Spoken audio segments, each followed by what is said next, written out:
नज़्म नंबर 10। आओ सब्ज़ी उगाएं। घर आंगन में सब्ज़ी उगाओ, फिर सब मिलकर मज़े से खाओ।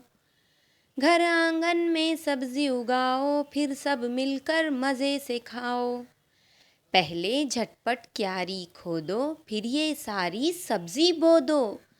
कद्दू, करेला, अरवी, आलू, बैगन, टिंडा और रतालू, मूली, गाजर, शलगम, तूरी, लाल, हरी और गोरी गोरी, धनिया, मिर्चे, लहसुन, अदरक, हरियाली है आँख की ठंडक।